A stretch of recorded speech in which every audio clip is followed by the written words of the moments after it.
मुल्क भर की तरह खाने वाले में यौम आज़ादी 14 अगस्त पर नए पाकिस्तान में अवाम यौम जश्न आज़ादी मनाने के लिए पुरजोश। यौम आज़ादी के करीब आते ही शहरियों का जोशो जज्बा अरूज पर।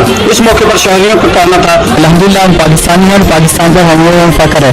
मोहम्मद अली जिन्ना और उनके साथ दीगर लोग उन्होंने जो पाकिस्तान में किरदार अदा किया, अल्लाह ताला का फैज़ान है और औलिया भी अल्लाह ताला ने करम किया है। पाकिस्तान में आज हमारे आज़ादी में घूम रहे हैं और आज खुली फिजाओं में अल्लाह ताला का शुक्र अदा करते हैं, खुली फिजाओं में सांस ले रहे हैं। अल्हम्दुलिल्लाह पाकिस्तान जिंदाबाद। जिन्हें तो जश्न आज़ादी आ रही है, हम बहुत खुश हैं।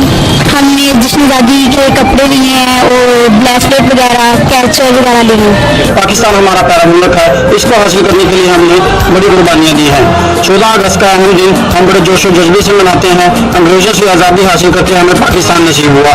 अगर आज हमारे पास पाकिस्तान है तो ये पाक फौज के शहीद जवानों की वजह से है। जश्न आज़ादी की खुशी में हम हर साल 14 अगस्त धूमधाम से मनाते हैं। 14 अगस्त हम इसलिए मनाते हैं कि 14 अगस्त को पाकिस्तान आज़ाद हुआ था। अल्हम्दुलिल्लाह बड़ी धूमधाम से 14 अगस्त मनाई जाती है। बच्चे बूढ़े सब इसमें शिरकत करते हैं और इसके लिए दुआएं की जाती हैं कि अल्लाह पाक उसको सलामत रखे। पाकिस्तान पर अल्लाह ताला का खास करम है कि पाकिस्तान जैसा मुल्क हमें मिला। कहते हैं मेहनत का फल अल्लाह ताला जरूर देता है। यही वजह है कि बहुत सी कुर्बानी देने के बाद आखिरकार 14 अगस्त 1947 को पाकिस्तान बन गया।